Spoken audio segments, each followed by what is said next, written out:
교보문고 북TV 낭만서점 그 두 번째 문을 엽니다. 안녕하세요. 저는 진행을 맡은 소설가 정희연입니다. 네, 안녕하세요. 평론 쓰고 있는 허입니다. 첫 회에 이어서 이렇게 잊지 않고 낭만서점을 찾아주신 여러분 감사합니다. 여러분께서 와주신 덕분에 이렇게 낭만서점의 불이 반짝반짝 켜질 수 있었습니다. 오늘도 편하고 아늑하게 여러분들이 도란도란 놀다 가실 수 있도록 저희도 여러 가지 준비들 많이 해놓았습니다. 자, 그럼 낭만서점의 문 이제 활짝 엽니다.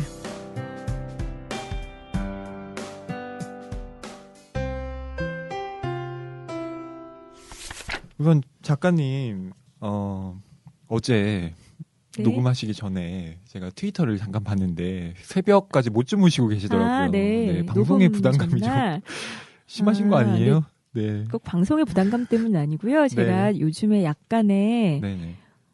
그 수면 관련 질환을 앓고 있는 것 같아요. 그래서 어떤 날은 되게 턱없이 일찍 네. 뭐 잠이 들어서 10시간, 11시간 잘 때도 있고요. 예. 또 그때 잤던 잠이 미리 땡겨서 자는 듯이 네. 어떤 날은 정말 잠이 안 와서 6시, 7시까지 새고 한두 시간 자고 나올 때도 있고 이런데요. 네. 어제가 마침 그날이었던 것 같아요. 그러게요. 그렇지만 뭐 준비를 하지 않았다면 거짓말이고요. 네. 네, 여러 가지 준비를 할 수밖에 없죠. 사실은 제가 소설 마감이 두 네. 개나 있어서 진짜 뭐 정신이 없음에도 불구하고 네. 낭만서점에 아무래도 요즘에 마음과 신경이 많이 가는 게 사실이에요. 그렇죠. 평자님은 어떠세요? 네, 저도 뭐 어제 네.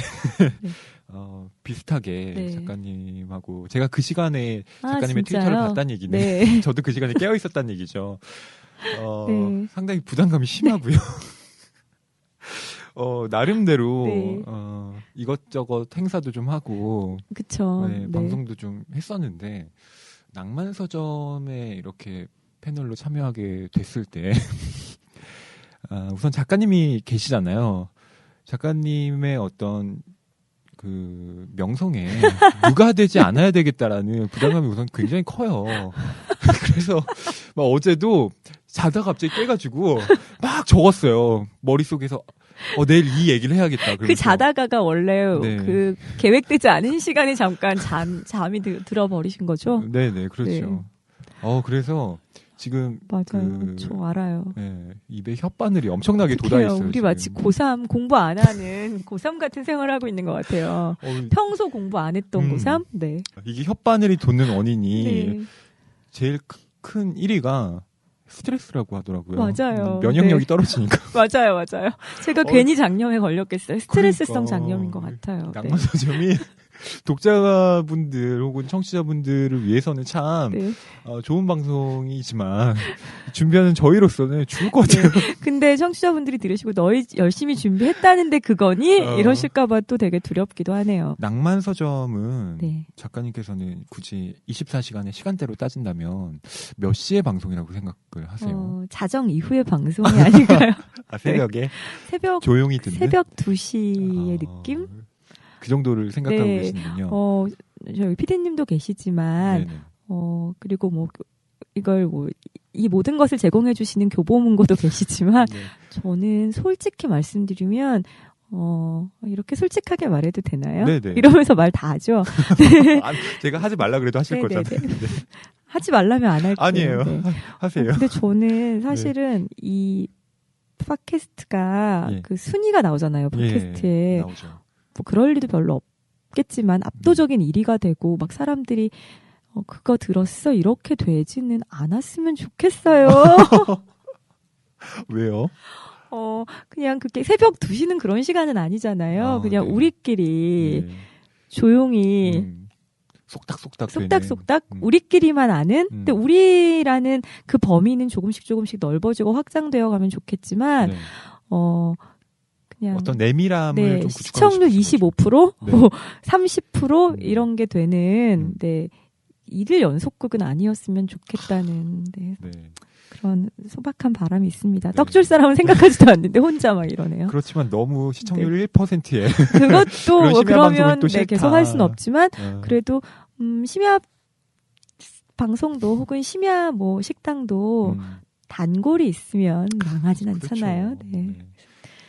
지금 행복한 단골들과 행복하게 오래 길게 하는 그런 팟캐스트가 되면 좋겠어요. 좋네요. 네. 네. 저도 네. 작가님의 은밀한 공동체에 네. 꼭 끼고 싶은 마음이. 우리 쭉 가요. 네. 네.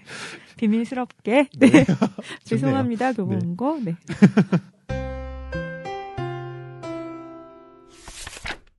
평자님, 오늘 낭만서점의 주제는 우리가 뭘로 정했죠? 네, 오늘 낭만서점은 모방에 대해서 이야기를 해보려고 합니다. 네, 모방. 네, 모방. 저희가 그 두 번째 주제를 정할 때 우리 허위평자님이 강력하게 의견을 내셨던 걸로 기억해요. 모방을 하면 어떻겠냐고 해서 저도 평소에 관심이 많았던 주제고 할 말이 많기 때문에 네. 좋다 막 그랬는데요. 그때 어떤 의미에서 네. 그렇게 주장을 하셨는지. 우선 주제를 선정할 때에 네. 이러니까 뭔가 되게 있어 보이는데 네. 우선 가장 크게 영향을 받는 건 네. 그 당시의 이슈 같은 건데요. 외부의 씨의, 이슈? 모창 가수인 너우나 씨가 돌아가셨죠. 네, 돌아가셨어요. 네. 네, 그때 이제 막 뉴스에 많이 이렇게 나기도 네네. 했는데요. 그게 이제 저한테 어떤 하나의 그 화두 같은 네네. 걸로 다가왔었거든요. 저렇게 모창 가수로 한평생을 사시다 네. 가신 분에게 과연 모방 혹은 그러니까 어떤 사람의 진짜가 아닌 가짜로 네. 살아간다는 의미가 무엇이었을까? 이거는 정말 문학적인 주제이기도 하잖아요. 네. 그런 면에 있어서 다뤄볼 만한 이야기가 아닐까 네. 싶어서 제가 모방을 말씀드렸던 거예요. 그래서 저희가 어떤 책을 그 주제 도서로 선정을 할까 이런저런 고민을 했는데요. 저희가 1회에서는 두 권에 대해서 이야기를 하는 시간을 가졌었어요. 근데 저희가 한 번 녹음을 해보니까 일정한 시간 안에 그 두 작품에 대해서 깊이 있게 이야기하는 게 버겁다는 그런 잠정 결론을 내렸답니다. 그래서 둘이 공통으로 책을 한 권을 선정을 해서 그 한 권에 대해서 조금 더 길고 깊이 있게 이런저런 얘기들을 나눠보면 어떨까 했어요. 그렇죠. 팟캐스트가 물론 시간에 제한이 없긴 하지만 그렇다고 녹음하는 저희의 체력도 있잖아요. 체력 문제가 힘들어요. 네. 저희가 실제로 방송 나가는 분량이 거의 2-3배 녹음하는 것 같아요. 3배는 좀 오바다. 네. 3배? 2배? 제가 PD님한테 그때 들어보니까 그때 거의 4시간? 그쵸. 4-5시간 그럼 지금 녹음했잖아요. 우리가 말하는 게 다 잘릴 수도 있다는 건가요? 네. 그러니까 저희 맞아요. 거의 3배 녹음한 거 맞아요. 저 오늘 아침도 못 먹고 왔는데요. 네, 지금 커피 한 잔 주네요. 네. 지금 12시 5분입니다. 네. 실시간. 네. 네. 그래서 오늘 고른 책이 네. 작가님 무엇인가요? 예, 제가 굉장히 좋아하는 책이에요. 그 적이라는 제목의 책입니다. 그 프랑스의 소설가인 엠마누엘 까레르의 대표작이라고 할 수 있는 소설이라고 할까요? 르포타주라고 할까요? 그래서 많이 논픽션 소설이라는 그런 명명을 많이 하는 것 같습니다. 네. 그런 적이라는 소설 사회 르포타주 이고요. 2000년에 그 프랑스에서는 간행이 됐고 우리나라에는 2005년에 열린 책들에서 번역이 되어서 나왔습니다. 네, 이게 2005년으로 알고 있어요. 네네. 아쉽게도 그렇게 많이 독자분들에게 알려진 책은 아니었던 것 같아요. 진짜 아쉬워요. 프랑스 작가들이 한국에서 사실은 많은 경우 많이들 안 읽으시죠. 소수 몇 명을 제외하고는 참 되게 안타까운데요. 특히 지적인 소설을 쓰는 많은 작가들의 경우에 그래요. 근데 엠마누엘 까레르는 열린 책들에서 꽤 여러 권이 번역되어서 나온 걸로 알고 있어요.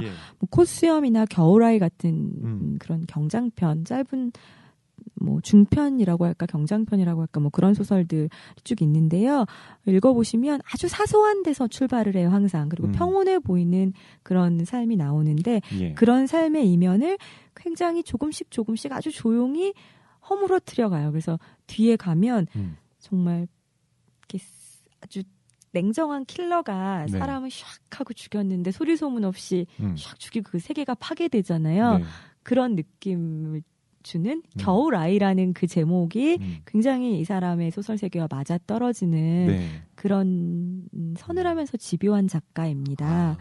예. 이 소설 격에서도 그런 면모가 정말 네. 있는 것 같아요. 적이 까레르의 거의 대표작이라고 네. 할 수 있는 여러 가지 의미에서 그런 작품입니다. 네, 간단하게 내용을 좀 네. 독자님들에게 예, 소개를 좀 해드릴까요? 논픽션 소설, 논픽션이기 때문에 네. 일단 화자가 1인칭인데요. 그 1인칭 나가 바로 이 작가인 까레르 본인입니다. 네. 그가 장클로드 로망이라는 네. 그 프랑스에서 전대미문의 사건을 벌인 어떤 인물의 일대기를 네. 추적해가는 그 새롭게 재구성해가는 방식의 작품입니다. 네. 그래서 우리가 장클로드 로망이 누구야? 이렇게 물으실 수도 있는데요. 네. 장클로드 로망이라는 사람은 일단 어떤 사건을 먼저 말씀드릴게요. 그가 벌인 전대미문의 사건이 무엇인가. 네. 이 전대미문의 사건이라고 할 때는 네. 우선 어마어마한 사건이죠. 정말 이때 어마어마하다는 건 살인 사건이 개입되기 때문에 네. 그렇죠. 네. 1994년에 프랑스에서 실제 일어난 사건이고 93년이에요. 네. 프랑스를 발칵 뒤집은 사건이라고 네. 해요.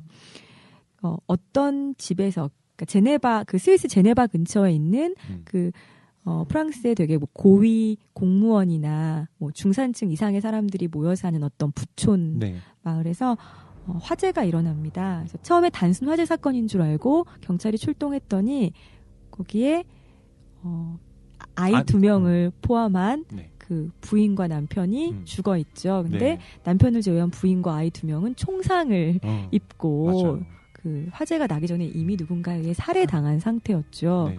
그래서 그 동네 사람과 경찰은 이 집에 무슨 일이 있나, 무장강도가 뭐 침입을 했나? 라고 하고 있는데 사실은 이것이 무장강도의 침입이 아니라 어떤 다른 사건이 이미 밝혀집니다. 네. 어떻게 밝혀지냐 하면 이 집의 가장이고 역시 화재에 의해 죽은 것처럼 이렇게 누워있던 그 사람의 고향집에서 그 사람의 아버지와 어머니 역시 총에 맞은 시체로 발견이 된 거죠. 그러니까 일가족이 네. 그 몰살을 당한 그렇죠. 거죠. 네.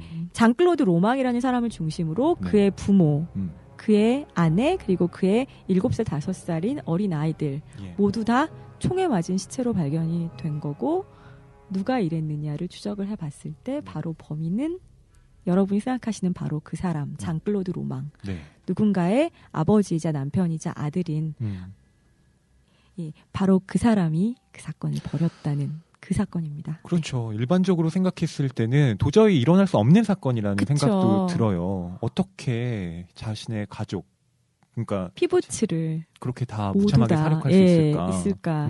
그런데 이게 정말 다행인지 불행인지 그 화재 사건으로 장클로드 로망은 죽지 않고 며칠 후에 살아납니다. 그래서 이 사건의 전모가 밝혀지게 되었죠. 네. 이제 여기서부터 사실은 사건이 시작하게 되는 거죠. 그렇죠. 네. 이 책의 사건을 시작합니다.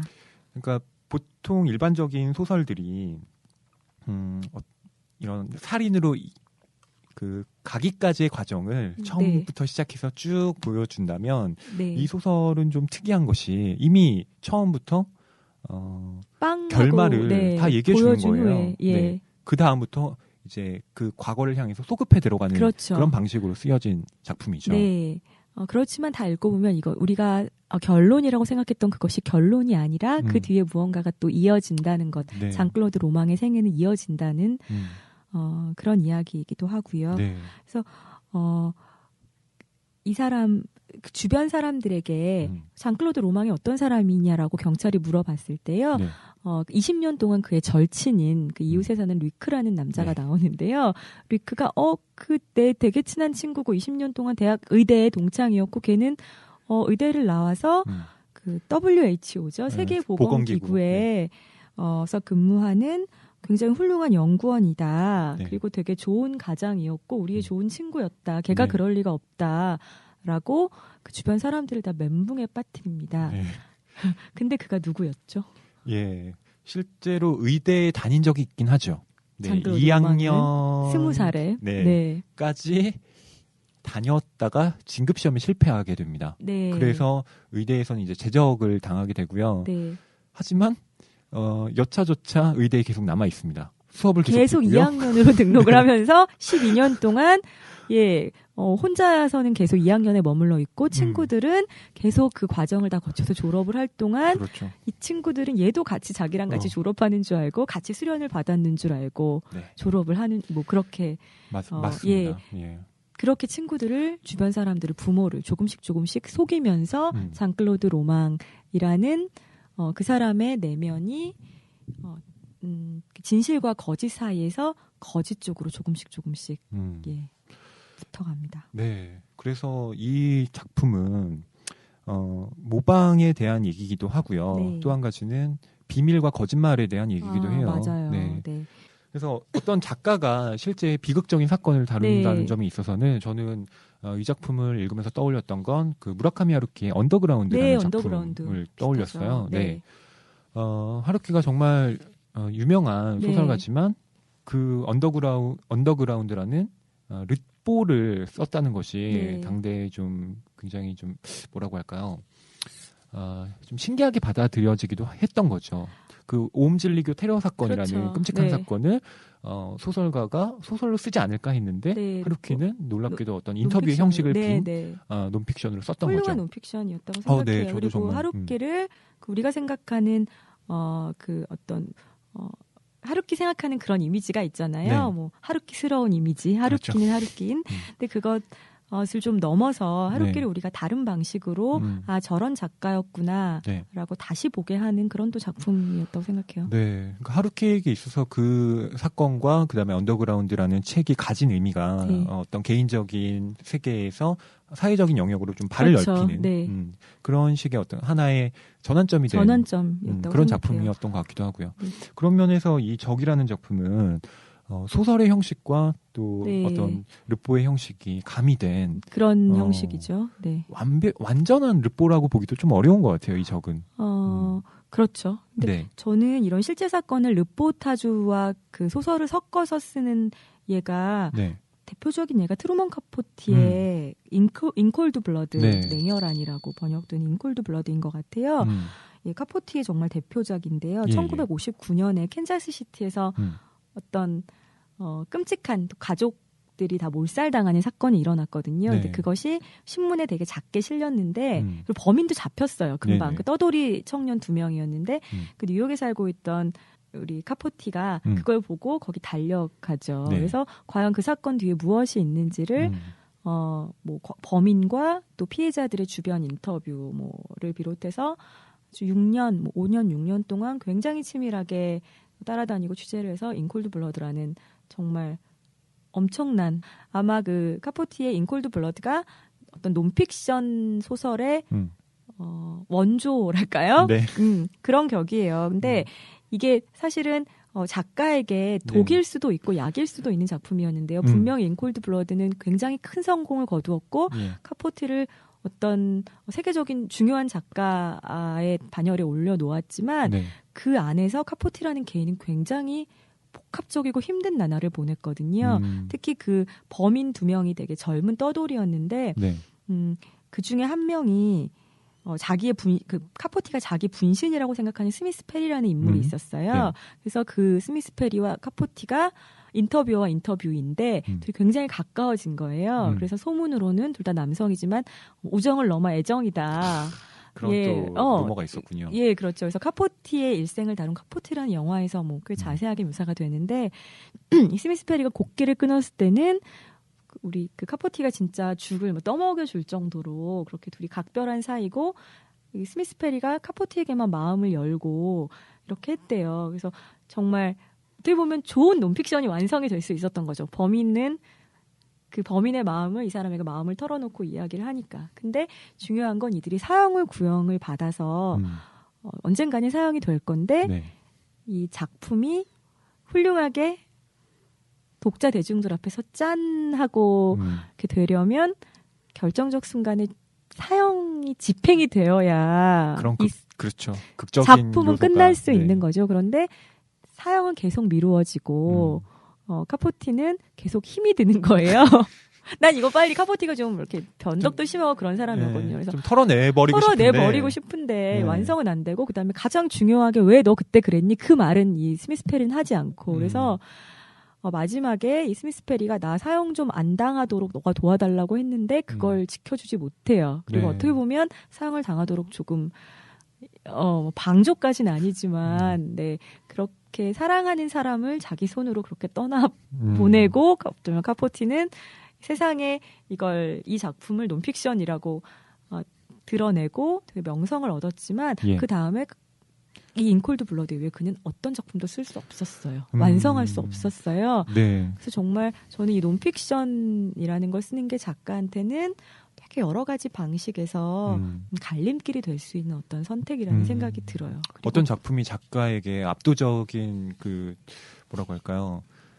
나침판 혹은 그 전환이 될 수 있는데 그런 작품이 픽션이 아니라 오히려 논픽션일 수도 있다는 게 논픽션일 수도 있고 그 안에서 그 화자는 작가이기 때문에 그 작가의 그 생자 모습이 굉장히 많이 드러나게 되고 인터뷰 대상과의 적당한 거리를 또 조율하는 게 어렵기 때문에 그런 것 같아요. 네, 그게 정말 작가가 어디까지 사실에 개입할 것인가 그리고 작가가 이 사실을 어떻게 판단할 것인가도 보여주고요. 더 나아가서 이 작가 인간성이 어떤 사람인가도 네. 정말 여실하게 드러나는 것 같아요. 그래서 저는 이 적이라는 작품이 더 좋아요. 네, 에마니엘 카레르가 대단히 영리한 작가라는 생각이 드는 게 네. 조금 서툰 작가라면 네. 자기가 마치 어떤 신적 위치에서 그렇죠. 맞아요. 객관적으로 내가 모든 걸 다 내려다보겠다라는 그런 의지를 관철시킬 것 같아요. 대부분의 이 논픽션 소설이 하는 실수죠. 네. 네. 그런데 에마니엘 카레르는 그렇지 않아요. 맞아요. 오히려 자기의 내면적 갈등과 혼란을 그렇죠. 그대로 다 반영해서 쓰고 있어요. 예, 그게 정말 놀라운 점이라고 생각하고요. 그다음에 사실은 작가도 인간이잖아요. 그리고 이 사람은 한 가정의 뭐 아버지이기도 하고 그래서 특히 그 아이들 자기 아이까지 죽인 이 사람 이 장클로드 로망을 굉장히 이해하려고 하면서도 네. 어떤 순간에 이해하지 못하고 분노하기도 하고 그리고 이 사람의 장클로드 로망의 범행 이후에 그 심경의 변화 같은 것들을 따라가면서 네. 스스로 되게 작가가 괴로워하기도 하고 손을 떼야 되나 생각하기도 하고 네. 그 여러 가지 갈등하고 고민하는데 또 그런 것들을 굉장히 솔직한 모습으로 우리에게 드러내줘서 더 감동을 줄 수 있었던 것 같아요. 그렇죠. 네. 그 에마니엘 까레르가 그 장클로드 로망에 대해서 뭐 이런 평가를 내리잖아요. 네. 그가 하는 모든 말이 그 진실처럼 들리는 이유는 그의 말이 합리적이어서가 아니라 그 안에 일종의 모순점을 계속 내포하고 있기 때문에 오히려 그것이 더 사실적으로 들린다. 네.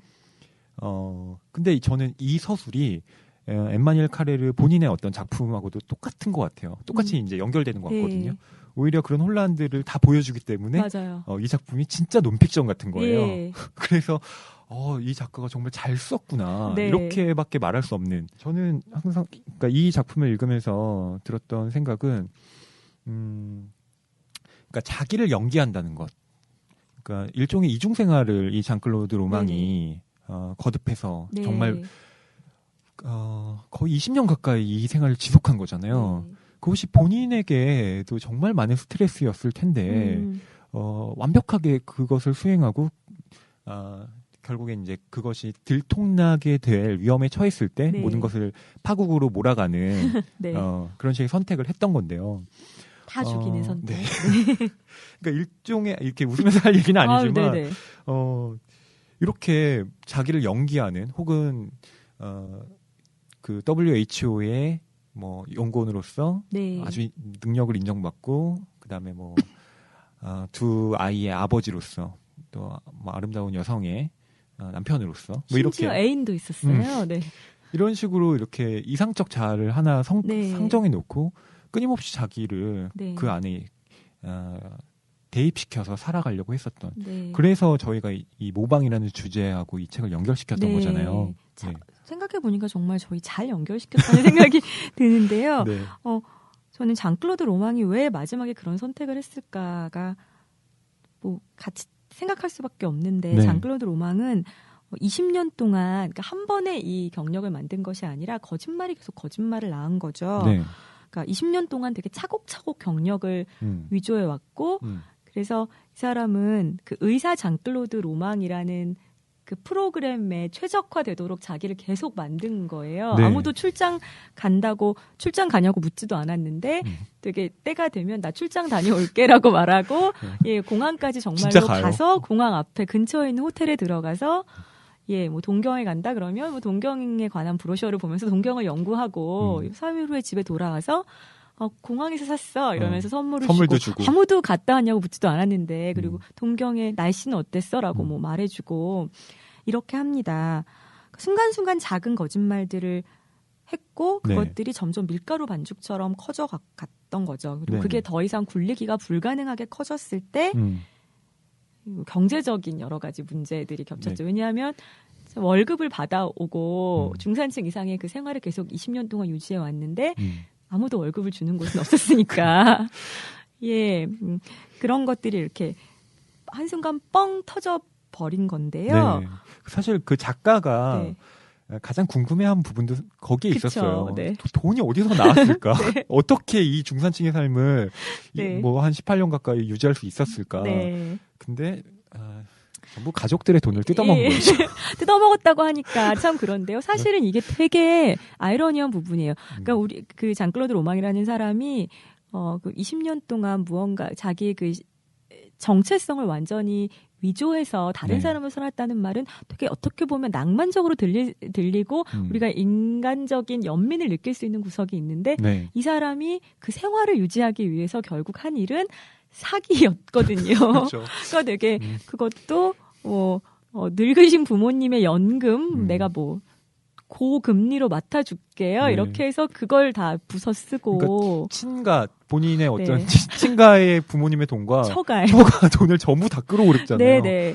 와 정말. 근데 이 사람에게는 어떤 그 좋은 데서 근무하는 그 성공한 사람이란 이미지가 믿을 만한 사람이란 이미지가 있었기 때문에 친척들이 전혀 의심하지 않고 그렇게 굴러갔다는 겁니다. 자기 정부의 돈도 네 사랑하는 사람이었는데 심지어 다 이렇게 달라고 해서 네 어쨌든 그 무언가를 위조하기 위해서는 계속 디테일들이 필요하다는 거 사실은 삶의 디테일이 더 중요한 거잖아요. 큰 그 사람이 무언가 누구인가 보다 그래서 그 사람은 매달 가지고 오는 월급이 더 중요하고 네 그렇죠. 네 그가 매일매일 되게 그날 분량의 허들을 넘어야 되는 사람 그래서 솔직히 어떤 연민 같은 게 저는 있더라고요. 그리고 그 완벽하게 만든 그 세계가 무너지는 걸 물론 재정적인 문제에서 뭐 촉발이 됐건 어땠던 간에 자기가 만든 그 완벽한 세계가 무너지는 걸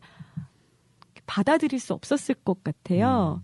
장클로드 로망은. 그래서 둘 중 하나를 버려야 한다고 한다면 자기 그 거짓을 버리는 것이 아니라 현실의 세계를 그냥 없애버린 거죠. 그렇죠. 그러니까 일종의 현실과 가상이 있다라고 생각을 한다면, 그러니까 뭐 가상 세계를 지키기 위해서 현실 세계를 끝장낸 거죠. 그렇지만 그에게는 무엇이 가상이고 무엇이 현실인지는 이미 더 이상 중요하지 않게 된 그렇죠. 그런 그것이 20년 후 구분 불가능하게 이미 돼버린 거죠. 이미 그 사람 돼버린 내부에서는. 거죠. 그리고 또 이런 생각도 들어요. 왜 그 가장 사랑하는 사람들을 죽였는가 하면 좀 자기만 죽으면 되잖아요. 근데 가장 저는 그랬을 것 같아요.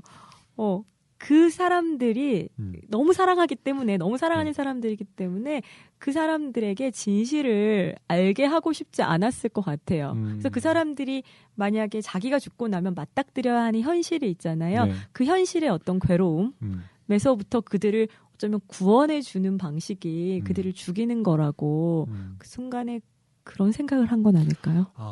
구원의 방식으로서의 살인이요. 네. 그렇게 해석을 할 수도 있을 것 같아요. 네. 그러니까 장클로드 로망이라는 그 사람 내부에서는 가능한 설정이라는 생각이 분명히 드는 게 이 사람이 갖고 있는 일종의 정신세계라는 게 정말 특이해요. 그러니까 특이하다고밖에 말할 수 없는 게 사실은 어떻게 보면 정신질환이라고 이른바 정신질환의 어떤 세계죠. 왜냐하면 이 사람이 실제로 구속이 되고 재판 과정 내내 정신분석가들의 어떤 그 치료 뭐 상담 이런 걸 계속 받잖아요. 그쵸, 그래서 이제 재판에서 계속 이제 그 증인으로 정신분석가들이 증언을 하기도 하고 도대체 이 사람이 얘기를 하고 있는 것이 정말 정신분석적으로 봐도 네. 뭐랄까 완벽하게 자기 세계를 구축하고 네. 그 안에서 이 사람의 어떤 논리가 작동하고 있다라고 네. 얘기를 하잖아요. 그런 면에 있어서 장클로드 로망이라는 사람 안에서는 네. 충분히 통용될 수 있는 논리구나. 근데 아이러니한 건 네. 이 사람이 그 대학에 입학 시험을 칠 때요. 네. 바칼로레아라는 네, 그 네, 프랑스 네. 특유의 네. 논술 시험 있잖아요.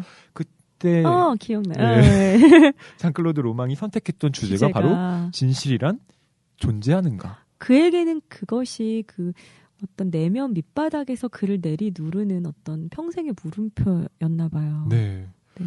어렸을 때부터 약간 강박이 있었던 것 같아요. 어머니에게 좀 약간 신경질적이었던 어머니에게 좀 잘 아들로서 이렇게 행동해야 네. 된다는 그런 의식이 끊임없이 좀 작용을 하고 있었고 어렸을 때부터 좀 그런 식으로 자기를 좀 뭐라고 할까요? 연기하는 자기를 만들어가는 네. 그런 사람이 되어가고 있었던 것 같아요. 그래서 사춘기 시절에 그런 물음이 있었겠죠, 분명히. 진실이란 존재하는가? 과연 그때의 네. 진실이란 무엇인가? 근데 그 점수가 되게 좋았다 그래요. 논술 점수가. 그래서 의대에도 합격을 했겠죠. 네. 네. 근데 정말로 이 사람의 삶 전체는 거짓으로 뒤덮여 있었지만 어떻게 본다면 끊임없이 진실이란 무엇인가를 네. 내부에서는 또 얘기를 하고 있었던 것 같기도 해요. 우리가 사실과 진실을 네.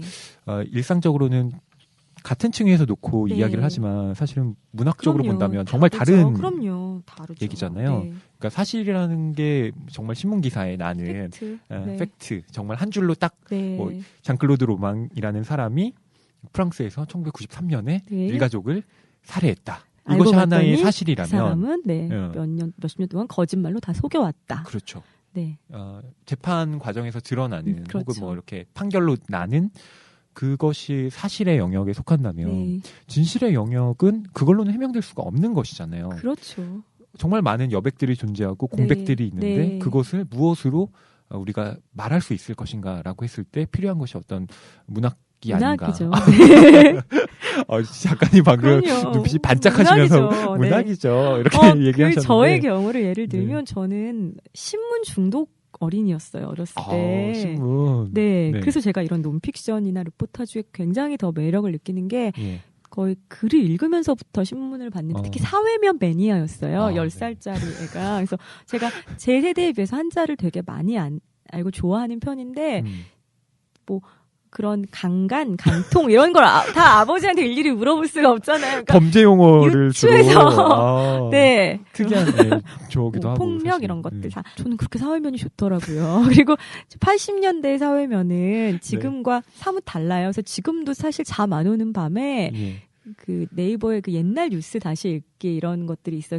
그때 그 신문들을 그대로 해서 이렇게 신문을 읽기 할 수 있는 서비스가 있죠. 클릭하면 이렇게 크게 확대돼서 보고 너무 재밌거든요. 한번 재밌죠. 여러분들 해보세요. 그래서 특히 그 제 팁인데 어떤 밤을 재미있게 보내고 싶으시면 그 검색창에 치정살인 이런 거 쳐보세요.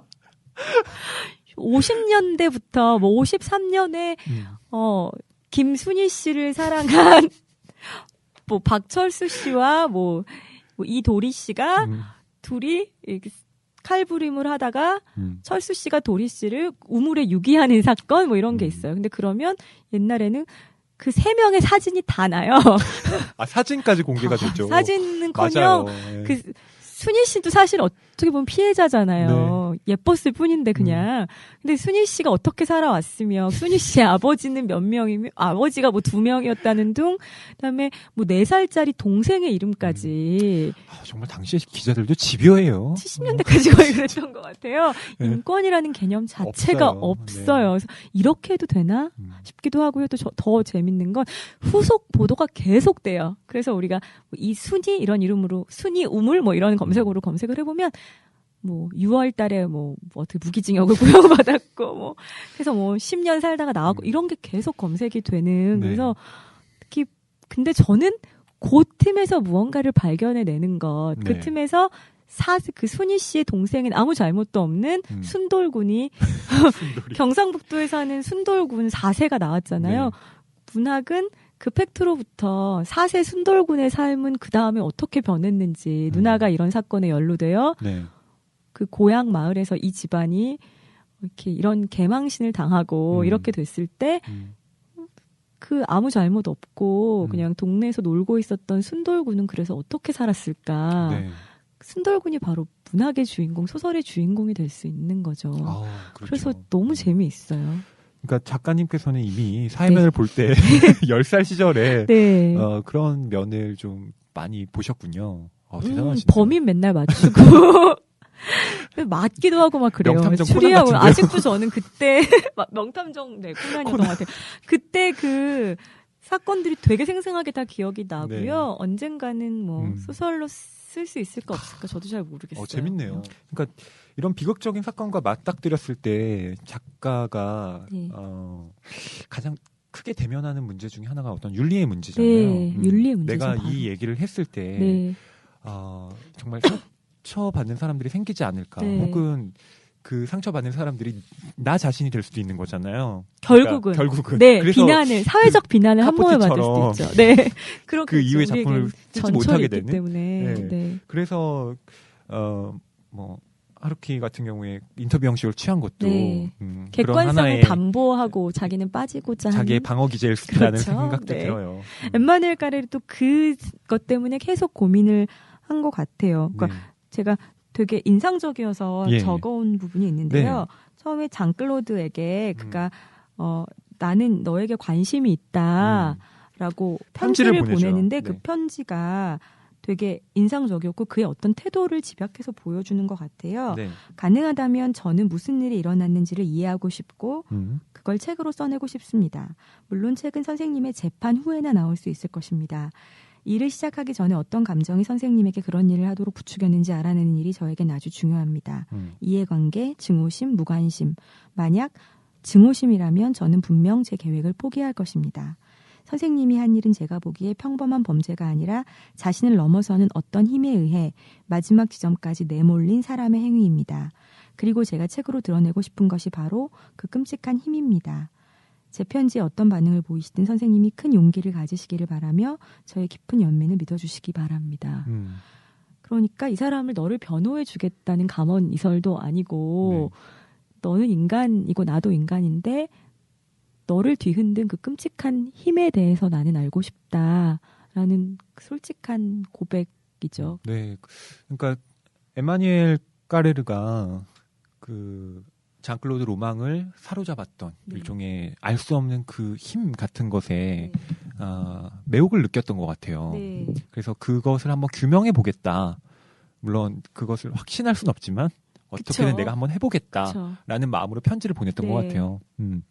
그래서 거기에 이제 작가님께서 읽으셨던 부분에 제가 부연을 하는 구절을 좀 읽어본다면 엠마뉘엘 까레르가 이렇게 밝히고 있어요. 내가 글을 썼던 것은 그녀와 그녀의 가족을 위해서가 아니라 이때 그녀라는 건 장클로드 로망의 부인 예. 살해당한 그렇죠. 네. 그들의 삶을 파괴해버린 자를 위해서였기 때문이었다. 내가 마음을 써야 한다고 생각한 것은 그였다. 책을 쓰겠다고 나면서부터는 나는 그것을 그의 이야기로 생각하고 있었기 때문이었다. 네. 네. 이렇게 네. 얘기를 해요. 그래서 재판 과정에서 장클로드 로망의 이제 처가 네. 식구들이 참석을 하잖아요. 네. 그래서 막 맞아요. 장클로드 로망 저 나쁜 놈 뭐 이러고 있을 때 그 엠마뉘엘 까레르는 옆에서 변호사와 함께 난 이쪽 편에 속한 사람이라는 네. 그런 미안함 막 이런 자의식을 갖고 있는 거죠. 예, 그래서 이 인터뷰와 인터뷰 사이에 어떤 미묘한 연대감이 있는 순간이 또 있죠. 네. 예. 일종의 뭐 이 사람을 이해하는 입장에 서야만 네. 어떻게 보면 이런 글을 또 쓸 수 있기 때문에 네. 물론 그 과정에서 반발하는 또 어떤 기량하는 힘이 분명히 네. 생기겠죠. 이 사람은 내가 이럴 거라고 생각했는데 사실은 그게 아니었구나. 그쵸. 그때 그런 감정을 느꼈을 때 배신감 같은. 네, 그 소소한 배신감을 계속 느끼면서 아닌가 또 이런 거 계속 반복하는 과정 그런 고뇌의 네. 어떤 과정들이 또 담겨 있어요. 네, 그렇죠. 저는 이 작품을 읽으면서 또 한 가지 들었던 생각은 장클로드 로망이 어떤 의미에서 보냐면 정말 훌륭한 소설가였다는 생각도 드는 거예요. 아, 네. 그쵸. 그러니까, 허구의 세계를 창조해냈다라는 측면에서 이 사람만큼 완벽한 작가도 존재하기 어렵지 않을까 이런 생각이요. 자기 삶을 소설로 그냥 쓰는 거죠. 그렇죠. 그렇죠. 장편 소설을 쓰는 거죠. 언제 끝날지 모르는 연재 소설을 쓰는. 심지어 자기 완결적인 삶을 살기도 했어요. 완전 이해된다. 네. 갑자기 확 그가 다가오네요. 네. 물론 이 사람의 하는 행위는 다른 차원에서 처벌받아야 하고 해서는 안 될 정말 나쁜 행위라는 거 모르는 사람은 없지만 그 자기도 모르는 어떤 힘에 의해서 계속 무언가를 유지하려고 되게 애쓰는 버둥거리는 어떤 인간, 우리가 다 어떤 면에서 그런 모습을 조금씩은 다 가지고 있고 내가 구축해 하고 있는 지금 이 삶이 이 안온해 보이는 삶이 사실은 다 거짓은 아닐까. 그리고 어느 날 하룻밤 사이에 다 사라져 버리고 껍데기가 되면 나는 무엇이 남을 것인가에 대한 어떤 공포, 그런 것들을 현실에 확 까발려서 드러내는 존재가 장클로드 로망이었고, 그래서 이 장클로드 로망은 그들에게 더 두려운 어떤 존재였고 그들은 더 그 사람을 알고 싶어 했던 것 같아요. 저는 이 작품을 읽으면서 이 장클로드 로망이라는 사람은 과연 어떤 불안에 시달리고 있었을까? 그러니까 무엇이 그토록 그를 존재론적으로 불안하게 만들었을까? 이런 그 물음을 갖게 만들더라고요. 그것이 저희가 어쩌면 이 모방이라는 주제를 가지고 장클로드 로망의 생애를 다룬 이 적을 선택한 어쩌면 첫 번째 이유? 계속 합리화시키는. 참고로 좀 사족처럼 말씀드리면요, 장클로드 로망이요 무기징역을 선고받았는데요. 네. 프랑스에서는 사형제도가 없어서 무기징역을 받은 거라고 해요. 근데 아무 어떤 탈 없이 수감 생활을 22년 정도 하게 되면 가석방이 가능한데 그게 언제부터죠, 작가님? 2015년 1년 남았네요. 내년에 이제 장클로드 로망이 잘하면 아마도 자유의 몸이 되지 않을까 하는데, 그때 되면 또 우리에게도 자연스럽게 그 분의 근황이 들려올 것 같습니다. 제가 이 책을 읽지 않았다면 사실 그렇게 큰 관심을 기울이지 않았을 텐데, 저 내년 되면 검색해보려고. 저도요. 나오셨나 이분? 이러면서 저는 이 제목에 대해서 다시 한번 말씀드리고 싶어요. 이 적이라는 게 성경에 나오는 사탄이라고 불리는 것, 그런 뜻이라고 하죠. 근데 작가는 이렇게 말해요. 적은 물론 장클로드 로망이 아니다. 하지만 나는 그가 평생 적과 대면하고 있었다는 생각이 들었다. 그것은 우리 안에서 거짓말을 하고 있는 어떤 것이다. 라고 했어요. 논리적으로 평생 거짓말을 해온 남자가 자기 거짓말을 더 이상 감당할 수 없기에 내려야 했던 필연적인 어떤 비결이 살인이었을지도 모르는데요. 그 세계를 완전히 파괴하지 않고서는 벗어날 수 없었던 그 사람의 굴레, 그것에 대해서, 그 인간이기 때문에 우리도 그 인간의 어떤 굴레에 대해서 생각하지 않을 수가 없었고요. 또 모방과 관련해서 장클로드 로망이라는 인간에게는 실체가 없었기 때문에 그가 연기하는 가면 뒤에 있었던 것은 허공이었을 것 같다는 게 또 와닿기도 하고요. 일종의 장클로드 로망이라는 사람은 텅 빈 인간이었다는 생각이 들어요. 자기 자신을 그런 일종의 진짜로 채울 수 없는, 그러니까 물론 이때의 진짜라는 게 정말 존재하느냐도 다시 한번 철학적으로 질문을 던져야 되겠지만 언제나 텅 비어 있었기 때문에 무엇이라도 채워넣지 않을 수 없었던, 그렇지만 그렇기 때문에 언제나 공허할 수밖에 없었던 한 인간의 일생이 아니었나라는 생각이 들어요. 보통 거짓말은 무엇을 덮고 있는 거잖아요. 근데 그의 거짓말은 아무것도 덮고 있지 않았다는 게 되게 인상적이었어요. 그리고 저는 이 책에서 가장 정말 한 부분만 꼽으라면, 그 재판하고 현장 검증에서 아이들한테 총을 쏘는 걸 제어하라고 할 때 장클로드 로망이 기절을 했거든요. 그리고 나중에 판사 앞에서 생전에 아이가 아빠 사랑해 이렇게 장난치는 그 음성을 들려줬을 때 그 뭐라고 묘사가 되어 있냐면 그 모습을 보며 판사가 울었다. 어떤 모습인지는 우리 상상에 맡기는 거죠. 예.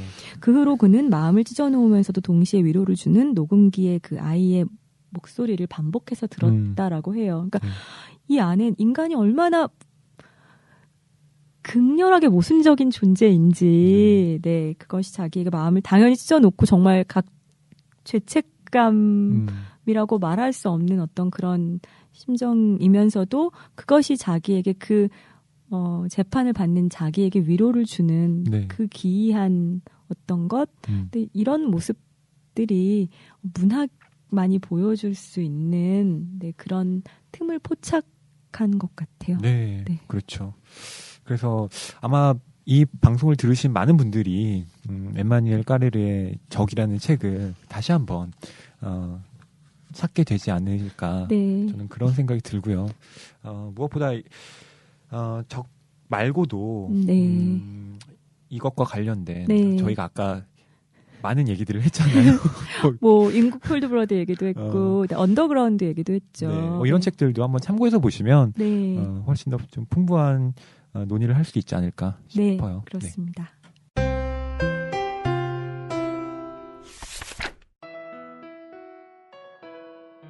우리 인터넷 서점에서 저 사람은 카트에 뭐 담았을까 되게 궁금하잖아요. 타인의 장바구니를 훔쳐보는 그런 시간입니다. 그래서 제가 카트에 담은 책, 그리고 헐평자님이 카트에 담은 책, 그렇게 우리가 각자 읽어서 재미있었던 책, 그리고 앞으로 읽고 싶은 책, 이런 책들을 자유롭게 여러분께 소개해드리는 코너입니다. 말 그대로 소개에 중점이 맞춰진 그런 코너라고 보시면 될 것 같아요. 저는 앞으로 주로 이런 책들을 소개해드리려고 해요.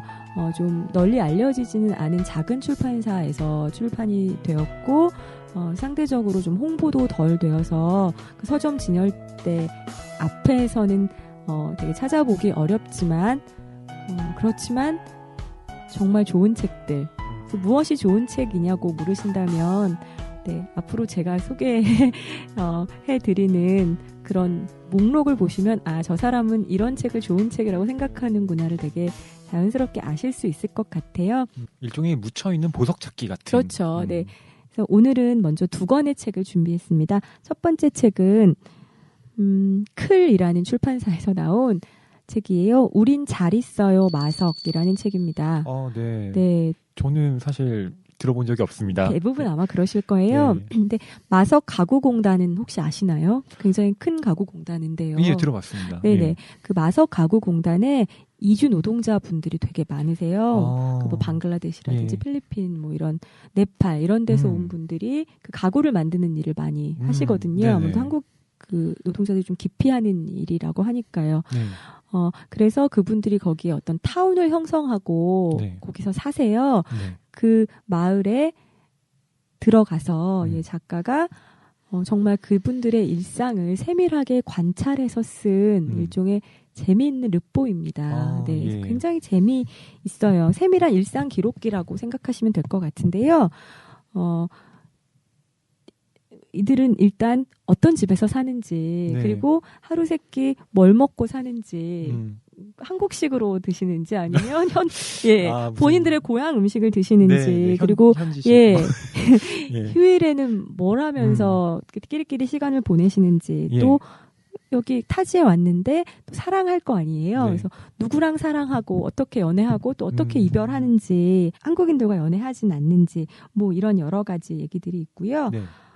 그리고 아무래도 불법 체류자의 신분을 가지신 분들이 많기 때문에 항상 그들의 작은 방에는 그 트렁크와 큰 박스들이 항상 준비되어 있대요. 그래서 길에서 그 단속을 마주쳐서 바로 이송될 때를 대비해서 나중에 친구들에게 내 고향에 그걸 붙여달라고 말할 수 있는 그래서 그런 삶인데 그런 삶들 속에서도 사실은 일상들이 묻어 있다는 거죠.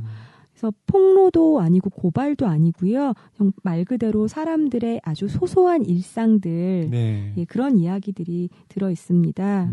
그래서 그분들이 고향에 계신 사랑하는 가족들에게, 친구들에게 우린 잘 있어요 마석이라고 말하는 이야기입니다. 정말 그들의 삶이 잘 있는 건지 아니면 우리가 더 잘 있다고 그렇게 다 같이 만들어 가야 하는 건지 그런 질문이 남는 책이고요. 네, 아무도 묻지 않았던 그런 안부를 묻는 책입니다. 그리고 무엇보다 정말 웃으면서 읽게 돼요. 되게 재미있어요. 그래서 추천해 드립니다. 그 가구공단 이야기가 나와서 드리는 말씀인데 이 가구공단을 중심으로 이주 노동자들의 삶에 대해서 쓴 소설이 김재영 작가의 코끼리라는 알아요. 소설집이 있어요. 예, 그 안에 정말 이 그쵸. 삶이 핍진하게 묘사가 돼 있거든요. 제가 굉장히 좋아하는 소설 중에 하나인데 이 우린 잘 있어요 마석을 보니까 이건 이제 비문학 일종의 르포로서 쓰여진 작품이라면 그 코끼리는 또 픽션으로서 쓰여진 작품이니까 좋은 같이 이렇게 보셔도 좋을 것 같아요. 네. 그리고요 2번째 소개해드릴 책은 인디고 출판사에서 나온 책입니다. 도시락의 시간이라는 책이에요. 네, 제목이 좋은데요? 네, 일본 책입니다. 도시락으로 만나는 가슴 따뜻한 인생 이야기라는 책인데요. 제 개인적으로 가슴 따뜻한 인생 뭐 이런 거 별로 안 좋아합니다. 인생이란 차가운 거라고 생각하시는군요. 그럼요. 인생은 차갑죠. 차가워야 제맛이죠.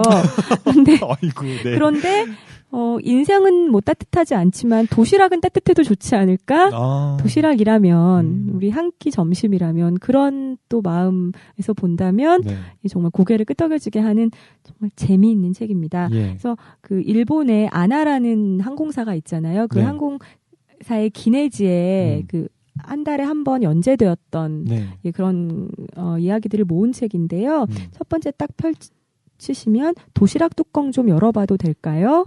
라고 시작합니다. 그래서 도시락을 먹고 계시는 그 노동 현장에 계신 되게 다양한 분들의 그 사연이 나와요. 그래서 그 매 코너가 매 각 장이 3컷의 사진으로 시작하는데요. 첫 번째 컷은 그 도시락의 주인공인 그분. 그 다음에 두 번째 컷은 도시락.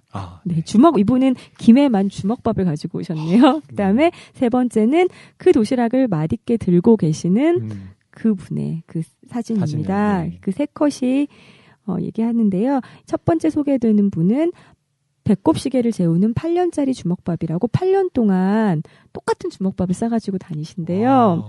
이분은 우사를 돌면서 우유를 모으는 일을 하시는 분인데요. 그래서 그래서 점심시간이 딱히 없다. 그래서 요거 커다란 주먹밥 하나가 8년 동안 내 점심이었다. 이건 나에게 되게 기가 막힌 좋은 방법이다. 먹을 시간이 없기 때문에 이렇게라도 나는 먹는다라는 분이고요. 그다음에 우리가 어떤 가게나 뭐 시장에 이렇게 갈 때 그분들이 식사하고 계시면 괜히 되게 죄송해지고 민망해지기도 해서 막 서둘러서 눈도 못 맞추고 나오기도 하고 그러는데요.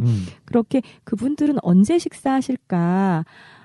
그런 궁금증을 사실은 좀 몰래 풀어주기도 하고 몰래 엿보는 그런 재미도 있습니다. 그래서 경마장에서 안내 멘트 하시는 분은 이렇게 사진 보시면 도시락을 안내하시면서 아나운서 멘트 하시면서 중간중간 도시락을 드시는 그런 분 사진도 나와요.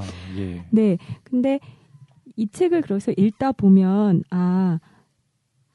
밥 먹는 사람은 일하는 사람이구나. 이걸 굉장히 자연스럽게 연결시키게 돼요. 그리고 노동하는 사람이고 우리는 먹기 위해 살까 살기 위해 먹을까 그것은 정답이 뭔지는 모르지만 어쨌든 이분들의 도시락은 오늘 따뜻했으면 좋겠다.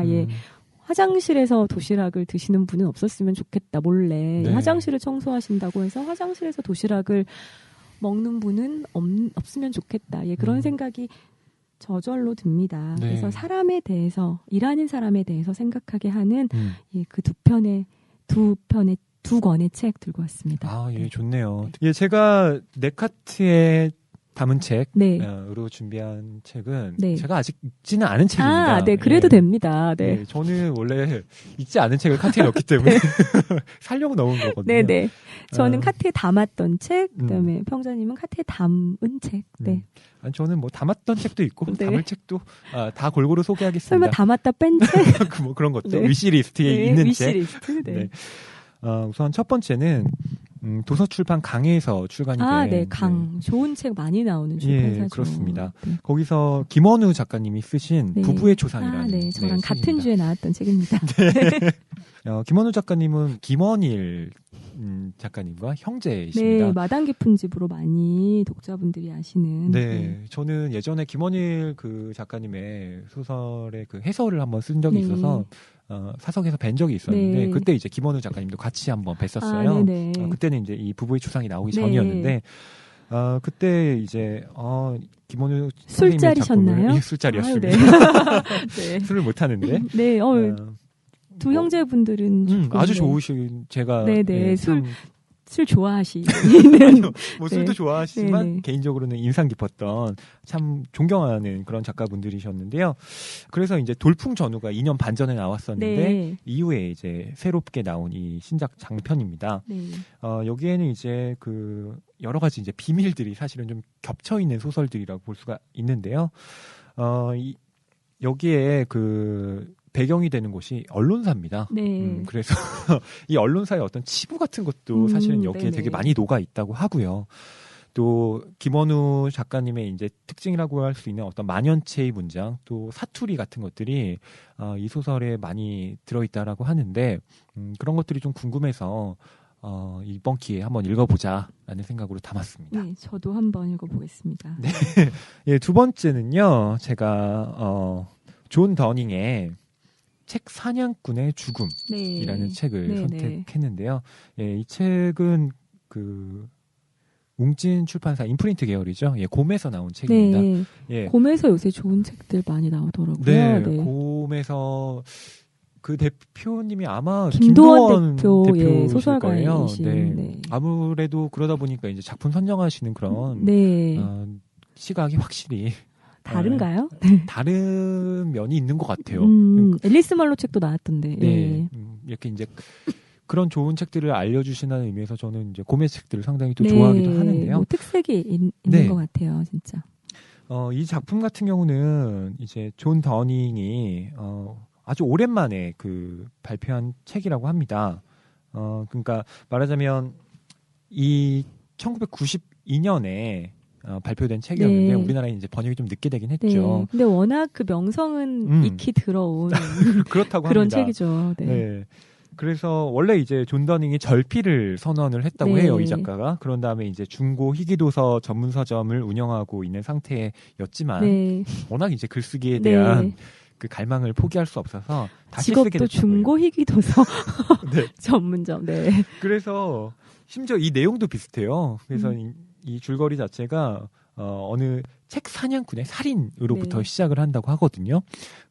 그래서 이제 이 책 사냥꾼의 죽음, 그리고 여기 연달아 나오는 책이 책 사냥꾼의 흔적이라는 책이 또 있어요. 맞아요. 거기에 대해서 저는 이제 책이라고 그러니까 책이 갖고 있는 어떤 물질성 혹은 책 자체가 갖고 있는 어떤 상징적인 의미도 되게 좋아하거든요. 그런 소설들이 꽤 많죠. 뭐 예를 들면 책벌레 같은 소설들도 있고요. 그래서 책을 다룬 일종의 메타소설 같은 그런 느낌도 있어서 이번 기회에 한번 읽어보자라는 생각으로. 역시 독후감 기대하겠습니다. 근데 사실 독후감이라고 하니까 되게 부담되네요. 뭔가 되게 잘 얘기해야 될 것 같아서. 평론가의 독후감. 어렵네요. 그래서 이렇게 두 권의 책을 준비를 했는데요. 여러분들께서도 뭐 작가님의 안녕 내보든 것 물론 다시 한번 읽어보셔도 좋고요. 그 외에 이제 이 격가지대로 다른 책들 또 찾아보셨으면 합니다.